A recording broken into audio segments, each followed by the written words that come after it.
changement de décor, on est à la chambre des... Ça commence bien. Chut, chut, chut. Tu vas sortir là. Oui. Ouais. Tu sors pas comme ça, tu mets une veste. Non, je sais. Tu mets une veste, il fait froid dehors. Oui, je mets une veste. D'accord. T'as pris ton goûter, c'est bon? Oui, j'ai pris. T'as plus faim? Non.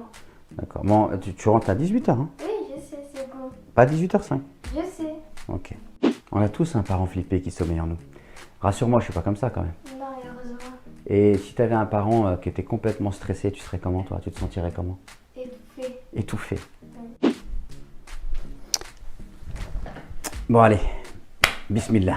La Oumma de YouTube, que la paix soit sur vous. Changement de décor, on est dans la chambre des enfants parce qu'aujourd'hui on va parler d'éducation. On parle beaucoup des parents qui sont pas investis dans l'éducation de leurs enfants, mais beaucoup de parents sont très concernés par la réussite de leurs enfants. Et d'ailleurs, de par mon expérience terrain, j'ai observé un profil de parents. C'est des parents qui sont tellement concernés par l'éducation de leurs enfants qu'ils en deviennent stressés. Ils sont constamment angoissés, ils vivent dans la peur. Dans cette vidéo, je vous propose 3 choses à faire pour briser cet excès de peur. Restez avec moi.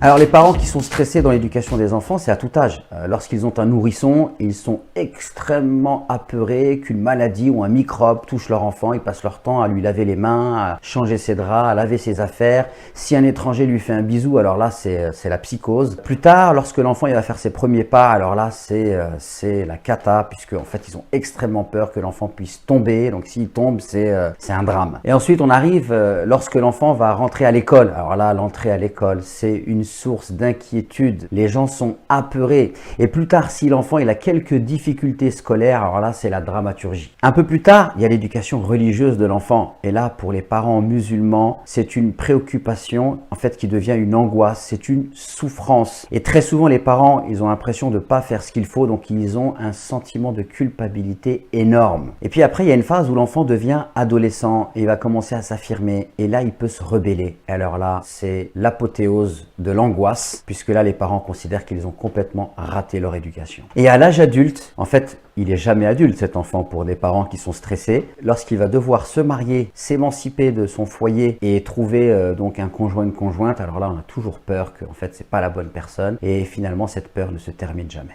Sachez mes frères et sœurs que l'excès de peur, de stress et d'angoisse lorsqu'on est un éducateur, c'est destructeur pour l'enfant. Pourquoi? Mais parce qu'en fait, en tant que parent, notre première mission, c'est de donner de la confiance à l'enfant. C'est de lui donner l'estime de lui-même. Et lorsque, en fait, on transmet la peur qui est en nous, puisque en fait, en réalité, quand on a peur, forcément, on la projette sur l'enfant, eh bien, on ne lui permet pas de prendre confiance en lui et on ne lui permet pas de construire une bonne estime de sa personne. Donc, il n'y a pas photo. Si vous voulez donner de la confiance à votre enfant et de l'estime, cela ne peut se faire qu'en ayant confiance en lui. Et cela ne peut se faire que si vous êtes serein et apaisé dans votre rôle d'éducateur. Quand on a peur, et vous pouvez le voir dans les exemples que je vous ai donnés, et que j'ai partagé avec vous, en fait, on est pessimiste. On dramatise tout. On est dans l'anxiété. Et en fait, on devient un poids pour ses enfants. Et lorsqu'on a peur, on étouffe les enfants. Alors que les enfants ont besoin d'espace pour grandir. Qu'est-ce qu'on peut faire? Eh bien, je vous propose 3 choses à faire. La première, il faut changer votre vision de votre rôle de parent. On ne vous demande pas d'être parfait. Des parents parfaits, ça n'existe pas. Et d'ailleurs, vos enfants également n'ont pas à être parfaits. Des parents parfaits, ça n'existe pas. Et des enfants parfaits, ça n'existe pas. Alors, cela peut vous paraître extrêmement simple, mais je peux vous assurer que si vous faites l'effort de sortir de ce perfectionnisme qui vous cristallise, alors vous allez vous sentir libéré. Regardez là déjà, je ne suis pas obligé d'être parfait et mes enfants ne sont pas obligés d'être parfaits. Vous savez, ce qui est important quand je suis éducateur, c'est de les faire progresser de manière régulière, de manière quotidienne, à leur